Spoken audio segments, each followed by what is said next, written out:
Hello, my friends, and welcome back. Thank you very much for being with me again today.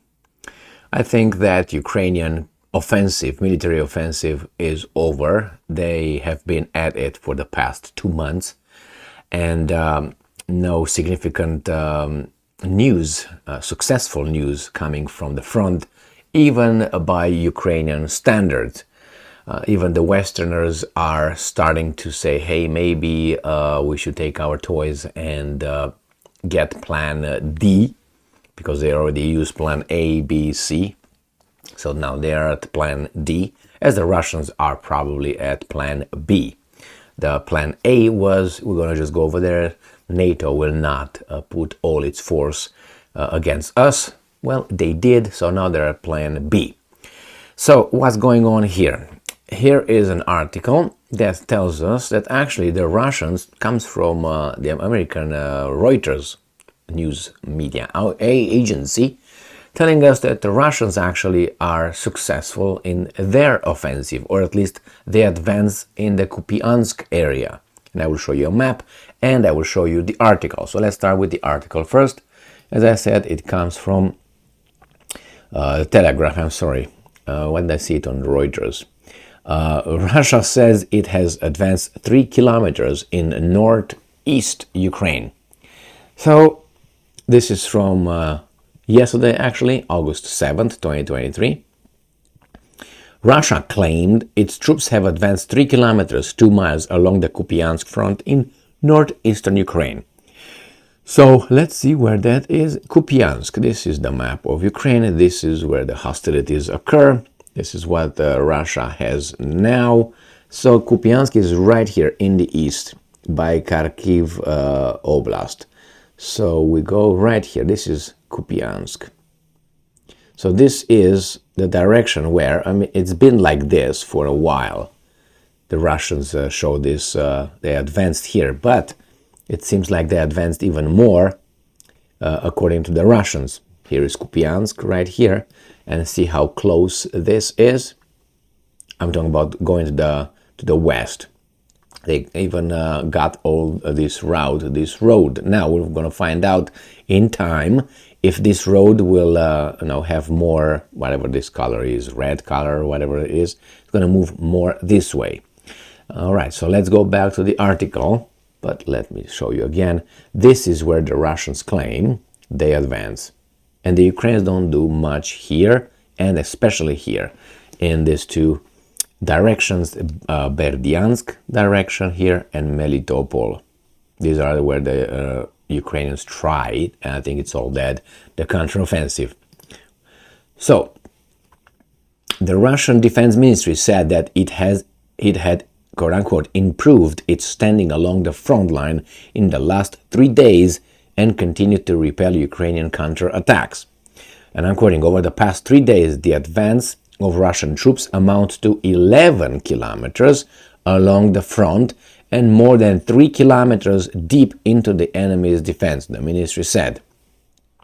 So that should be 11 per 3. So there would be, if it's Kupiansk, should be 11 miles like this, about 11 miles like this, and 3 kilometers like this, somewhere.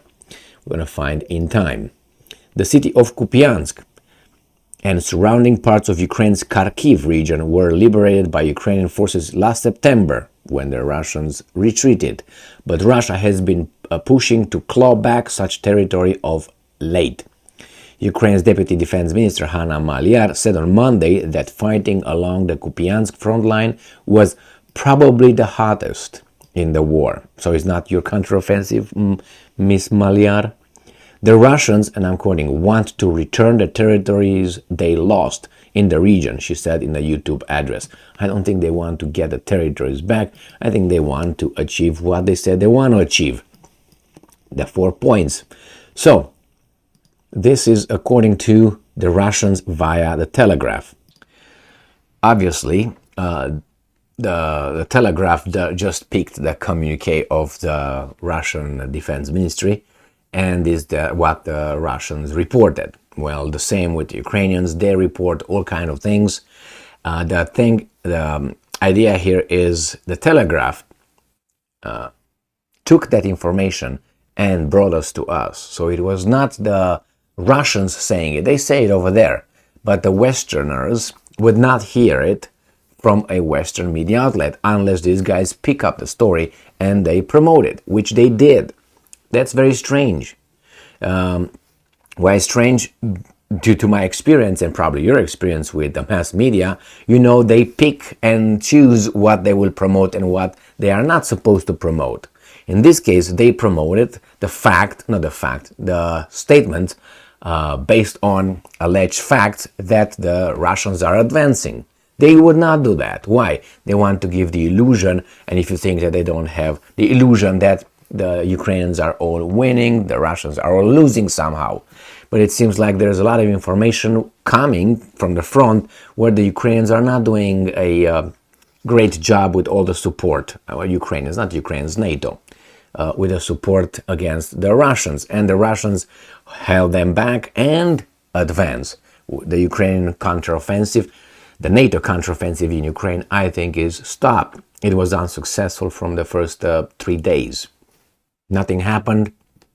I made a video a minute ago stating that, bringing 2 articles into play, and coming from the Americans, not from the Chinese or Russians, where they said, well, the news are sobering here, something is not going right over there. Well, it hasn't been going right for the past 2 months, and there's one weasel over there, one called Carpenter, who claims, a very important person though, he claims that the Ukrainian counteroffensive is in its incipient stage, like it's a beginning. It just starts, the initial stage. For 2 months, a counteroffensive initial stage. You convince, if you want, your toddlers about that, but not, at least normal adults. A counteroffensive that you don't see big results in the first 2 months. That's not the initial stage. I think that's the latest of the latest stage, where you just right now you're running to the hills. You say, what the hell? Retreat, advance to the coast, as Churchill said at Dunkirk, if you remember. Winston told the Expeditionary Corps and all those guys over there when the Germans were pushing them to the coast. They said, advance to the coast. That means a runaway retreat to Dunkirk, but he said advance. So same, these guys in Ukraine seem to advance towards west, which is retreat. We'll see.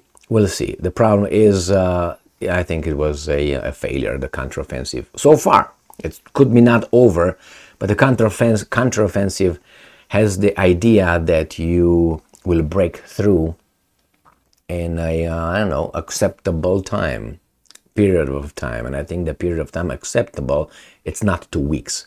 I mean, you can look at the Second World War and you see how much a counteroffensive, or how long it lasted. And a successful one and the one that it did not. And in some areas had more fighters than these guys have right now over there. And still, things happened not in 2 months. You would see changes. Well, it's not over until it's over. So we're going to find out. Thank you very much for being with me again today. Stay strong, stay smart, look for the truth, and be just.